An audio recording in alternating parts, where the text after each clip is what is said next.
ഇനി നമ്മൾ പശ്ചിമ ബംഗാളിലേക്ക് പോവുകയാണ്. അവിടെ എക്സിറ്റ് പോൾ ഫലങ്ങളിൽ പ്രതീക്ഷ അർപ്പിച്ചുകൊണ്ട് BJP 180 സീറ്റ് നേടി അധികാരത്തിൽ എത്തുമെന്നാണ് BJP ആത്മവിശ്വാസം പ്രകടിപ്പിക്കുന്നത്. അതേസമയം എക്സിറ്റ് പോളുകളെ തള്ളുന്നു തൃണമൂൽ കോൺഗ്രസ്. 235 സീറ്റ് നേടി ഭരണ തുടർച്ച ഉണ്ടാകുമെന്നുള്ളതാണ് TMC നേതാവ് കുണാൽ ഘോഷിന്റെ വാദം. കോൺഗ്രസും എക്സിറ്റ് പോളുകളെ മുഖവിലേക്ക് എടുക്കുന്നേയില്ല. നോബിൾ മാരിക്കാരൻ വിവരങ്ങൾ നൽകും. നോബിൾ, ഈ എക്സിറ്റ് പോൾ ഫലങ്ങൾ നോക്കിക്കഴിഞ്ഞാൽ, അതിന്റെ ഒരു ചരിത്രം നോക്കിക്കഴിഞ്ഞാൽ, മമതാ ബാനർജിയുടെ ഒരു ശീലം തന്നെ ഈ തൊട്ടുമുമ്പത്തെ നിയമസഭാ തെരഞ്ഞെടുപ്പ് ആയിക്കോട്ടെ, തൊട്ടുമുമ്പത്തെ ലോക്സഭാ തെരഞ്ഞെടുപ്പ് ആയിക്കോട്ടെ, എക്സിറ്റ് പോളുകൾ BJPക്ക് ആനുകൂല്യം നൽകിയപ്പോൾ അതൊക്കെ തച്ച് തകർത്തുകൊണ്ട് പ്രതീക്ഷിച്ചതിനേക്കാൾ ഉയർന്ന സീറ്റുകൾ നേടി വലിയ മുന്നേറ്റം ഉണ്ടാക്കുന്ന മമതാ ബാനർജിയെയും തൃണമൂൽ കോൺഗ്രസിനെയുമാണ് ബംഗാളിൽ നമ്മൾ കണ്ടത്. അപ്പോൾ ഇത്തവണയും അത് തന്നെ സംഭവിക്കും. കഴിഞ്ഞ തവണത്തെക്കാൾ കൂടുതൽ സീറ്റുകൾ നേടും. ഒരു 4ാം ഭരണം ഞങ്ങൾ തന്നെ ഉറപ്പിക്കുമെന്നുള്ള ആത്മവിശ്വാസം ഇപ്പോഴും ഈ എക്സിറ്റ് പോളുകൾക്ക് ശേഷവും മമത ദീദിയിൽ ഉണ്ടോ?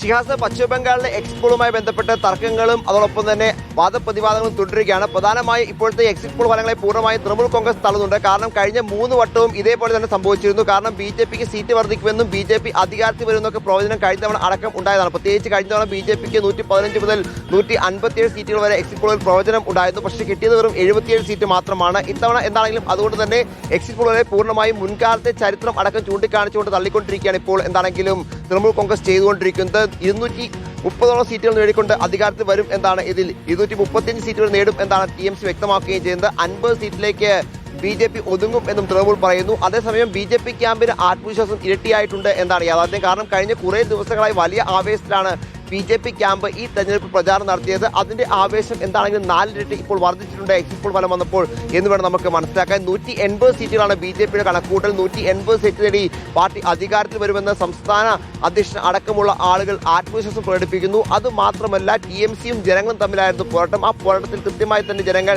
മമതയ്ക്കെതിരെ വിധി എഴുതിയിട്ടുണ്ട് എന്നാണ് ഇതിൽ BJP വിലയിരുത്തുന്നത്. എന്താണെങ്കിലും പശ്ചിമ ബംഗാളിൽ ഇത്തവണ ഒരു നിശബ്ദ തരംഗമാണ് ഉണ്ടായിരിക്കുന്നത് എന്ന കാര്യത്തിൽ യാതൊരു സംശയമില്ല. കാരണം നമ്മൾ വന്ന ദിവസം മുതൽ തന്നെ നിരവധി ആളുകളുമായി സംസാരിച്ചു. പക്ഷെ ആരും ആർക്കാണ് വോട്ട് ചെയ്യുന്നത് എന്ന് പ്രതികരിക്കാൻ തയ്യാറാകാത്തൊരു സാഹചര്യമായിരുന്നു.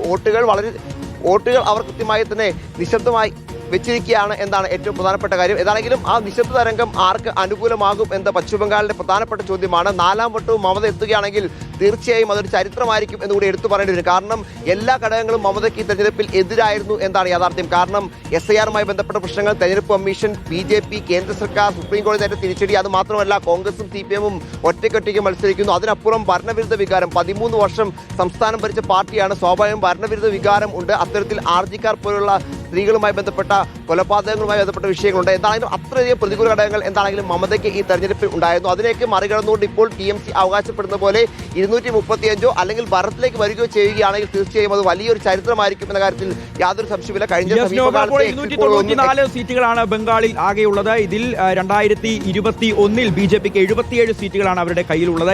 അത് 2026 ആകുമ്പോഴേക്കും 150 സീറ്റുകൾക്ക് മുകളിൽ നേടി തങ്ങൾ അധികാരത്തിലേക്ക് വരും. ബംഗാളിൽ വലിയൊരു അട്ടിമറി ഉണ്ടാക്കുമെന്ന് BJP പറയുമ്പോൾ ഒരു 4ാം ഭരണമാണ് തൃണമൂൽ കോൺഗ്രസ് ലക്ഷ്യം വെക്കുന്ന. മമതാ ബാനർജി തന്നെ മുഖ്യമന്ത്രിയായി തുടരുമെന്നും അവർ പറയുകയാണ്.